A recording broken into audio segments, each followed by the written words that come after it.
Good morning, students. I am Nita Sharma from Lyar Public School, Bikaner, your Hindi teacher. आज हम कक्षा 7वीं हिंदी व्याकरण एवं रचना में पाठ 22 समुच्चय बोधक पढ़ रहे हैं। समुच्चय बोधक को हम अंग्रेजी में कंजक्शन भी बोलते हैं। कुछ एक चित्र हमारे सामने हैं, हम उनको देखते हैं ताकि हमें चैप्टर अच्छे से समझ में आ जाए। भाई और बहन पढ़ रहे हैं।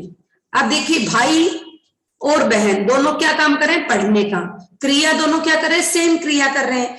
तो भाई और बहन, तो दोनों के लिए देखो, भाई पढ़ रहा है, बहन पढ़ रही है।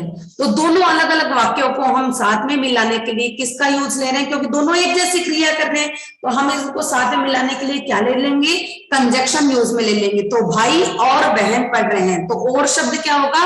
कंजक्शन होगा। नेक्स्ट देखिए, जूही पढ़ रही है और नीलम खेल रही है। दो अलग अलग सेंटेंसेस हैं कि जूही तो पढ़ रही है, नीलम खेल रही है। तो इन दोनों सेंटेंस को साथ में मिलाने के लिए हम क्या लिखेंगे? जूही पढ़ रही है किंतु नीलम खेल रही है। ठीक है। नेक्स्ट देखिए, मैं तुम्हारे साथ नहीं जा सकूंगा। अब क्या रीजन है नहीं जाने का? क्योंकि मैं बीमार हूं। तो यहां पे किंतु और यहां पे क्योंकि, ये क्या है? आपके कंजक्शन है। इनको क्या बोलते हैं? समुच्चय बोधक। तो अब आपको क्या पता लगा? परिभाषा तो आपके लर्न हो गई। देखो, हमने ये उदाहरण पढ़े, उदाहरण पढ़ते हैं हमारे परिभाषा लर्न हो गई। क्या है परिभाषा? जो पद दो शब्दों, दो वाक्यांशों अथवा दो वाक्यों को मिला रहे हो, वे समुच्चय बोधक कहलाते हैं।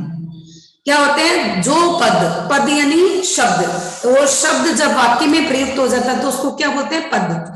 जो पद दो शब्दों, दो वाक्यांशों अथवा वाक्यों को मिला रहे हो, तो वे समुच्चय बोधक कहलाते हैं। समुच्चय बोधक को हम 3 पार्ट में डिवाइड करते हैं: संयोजक, विभाजक और तीसरा क्या है हमारा? विकल्प बोधक। देखिए, समुच्चय बोधक के 3 भेद है: संयोजक, विभाजक और विकल्प बोधक। सबसे पहला हम पढ़ते हैं संयोजक। जो समुच्चय बोधक अव्यय एक ही श्रेणी के वाक्य यानी एक ही तरीके के वाक्यों को आपस में जोड़ते हैं। जैसे देखिए, अपन ने ऊपर एक वाक्य पढ़ा था, भाई और बहन पढ़ रहे हैं। तो भाई और बहन दोनों सेम क्रिया करें तो एक जैसे वाक्य है, तो उनको जोड़ने वाले जो शब्द होंगे वो क्या कहलाएंगे? संयोजक। जैसे देखिए, मैं और मोहन साथ साथ जाएंगे, यानी मोहन भी आपके साथ जाएगा, आप मोहन के साथ जाएंगे, दोनों सेम कार्य करेंगे। तो वहां पर हम क्या लगाएंगे? मैं और मोहन, और वो किसमें आएगा? आपके संयोजक में।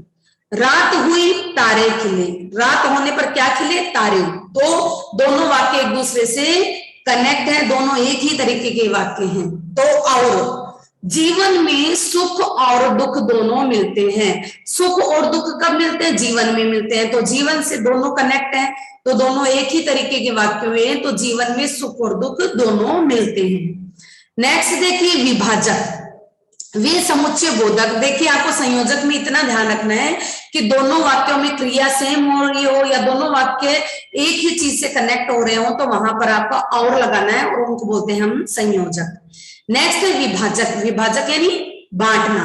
तो वे समुच्चय बोधक पद जो भेद, अंतर या विरोध प्रकट करते हैं, यानी एक वाक्य दूसरे वाक्य का अगेंस्ट होता है, तो वहां पर हम क्या करते हैं? विभाजक शब्द है वो यूज में लेते हैं। जैसे, हम दोनों साथ गए थे, हम दोनों साथ गए थे, लेकिन क्या हुआ? वह लौट आया। तो यहाँ पर किंतु, हम दोनों साथ गए थे किंतु वह लौट आया। दोनों साथ में नहीं रहे, वो लौट आया ना, तो अगेंस्ट वाक्य हो गया। उस पर घातक हमला हुआ, उस पर हमला भी हुआ लेकिन वो बच भी गया। तो उस पर घातक हमला हुआ मगर वह बच गया। नेक्स्ट देखिए आप, मैंने बहुत कोशिश की परंतु सफल न हो सका। यानी कोशिश भी की और सफल भी नहीं हुआ। तो ये अगेंस्ट वाले वाक्य ना, विरोधता प्रकट करने वाले वाक्य, तो ये होंगे आपके विभाजक। कुछ एक विभाजक शब्द हमें दिए गए: किंतु, परंतु, मगर, इसलिए, तथापि, पर या फिर ताकि। ये वाले वाक्य हमारे क्योंकि, क्योंकि शब्द भी इसमें ही आएगा आपके। ठीक है। तो ये आपके आएंगे विभाजक, इनको बोलते हैं विभाजक। नेक्स्ट इसका थर्ड भेद है विकल्प बोधक। विकल्प का मतलब होता है और या अथवा। जैसे आपके एग्जाम में कई बार क्वेश्चंस आते हैं कि आप ये कर लीजिए अथवा ये कर लीजिए, चॉइस वाले क्वेश्चन। तो ऐसे वाक्य जहां पर किसी चीज के लिए हमें चॉइस दी हुई होती है, यानी दो क्रियाएं होती है, दो क्रियाओं में हमें चॉइस दी होती है, तो वहां पर क्या होता है, विकल्प बोधक होता है। जैसे देखिए, जो समुच्चय बोधक पद विकल्प का बोध कराते हैं उन्हें विकल्प बोधक कहते हैं। देखिए ये सेंटेंसेस पढ़िए ताकि आपको क्लियर हो जाए।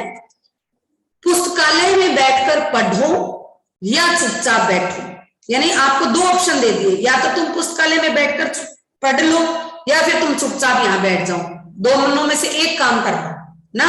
सुरेश अथवा मोहन कोई एक वहां चला जाए, या तो सुरेश चला जाए या मोहन चला जाए, हमें ऑप्शन दे दिया, विकल्प दे दिया। तुम मेरे साथ चलो तो मैं भी चलूंगा, अन्यथा मैं न जा सकूंगा, अदरवाइज मैं नहीं जा सकूंगा। या तो तुम मेरे साथ चलो तो मैं चल लूंगा, नहीं तो मैं नहीं जा सकूंगा। तो यहाँ पर दो क्रियाएं दे दी, चलना और नहीं चलना। तो दोनों वाक्यों के बीच में अन्यथा ऑप्शन दे दिया कि तुम मेरे साथ चलोगे तो ही मैं चलूंगा, नहीं तो मैं नहीं जाऊंगा। आपने ऑप्शन दे दिया ना, तो वहां पर क्या होता है, विकल्प बोधक। जहां पर हमें ऑप्शन मिल जाता है, चॉइस मिल जाती है, वहां पर क्या होता है, हमारे विकल्प बोधक होता है। दो शब्दों वाक्यांशों अथवा वाक्यों को जोड़ने वाले अवयव समुच्चय बोधक कहलाते हैं। समुच्चय बोधक तीन प्रकार के होते हैं, संयोजक, विभाजक और विकल्प सूचक। बुक एक्सरसाइज करते हैं। निम्नलिखित वाक्यों में समुच्चय बोधक छांटकर पद बताइए। पिता ने मोहन को धमकाया और उसे बाहर निकाल दिया, तो इसमें आएगा आपके और। हमने तुम्हें बहुत समझाया किंतु तुम पर कोई असर नहीं हुआ, किंतु वह यहाँ से ठीक समय पर निकल गया था ताकि उसे विद्यालय जाने में देर ना हो, ताकि तुम उस पर इसलिए रोक दिखा रहे हो क्योंकि वह कमजोर है, तो इसलिए और क्योंकि। तो ये तो हो गए आपके समुच्चय बोधक पद छांटना। अब नेक्स्ट देखते हैं हम बुक एक्सरसाइज। शब्दों का प्रयोग करते हुए हमें वाक्य बनाना है, ये एक्सरसाइज आप स्वयं करेंगे। नेक्स्ट देखिए, निम्नलिखित वाक्यों की पूर्ति उपयुक्त समुच्चय बोधक अवयवों से कीजिए। तो हमें कुछ समुच्चय बोधक शब्द दे रखे हैं जिनसे हमें वाक्य पूर्ति करनी है। निम्नलिखित वाक्यों की पूर्ति उपयुक्त समुच्चय बोधक अवयवों से कीजिए। उसे दुख नहीं बल्कि सुख दो। मैं दौड़ा ताकि मुझे गाड़ी मिल जाए, मैं बहुत दौड़ा परंतु हार गया, मैं अथवा मेरा भाई आएगा, या तुम आओ अथवा तुम्हारा भाई आए, मैं गिर गया इसलिए हार गया। अब देखिए समुच्चय बोधकों के भेदों पर हमें सही का निशान लगाना है। अथवा विकल्प बोधक, परंतु विभाजक और संयोजक एवं संयोजक, अन्यथा विकल्प बोधक। तो आज का ये चैप्टर हमारा यहीं पर समाप्त होता है। धन्यवाद।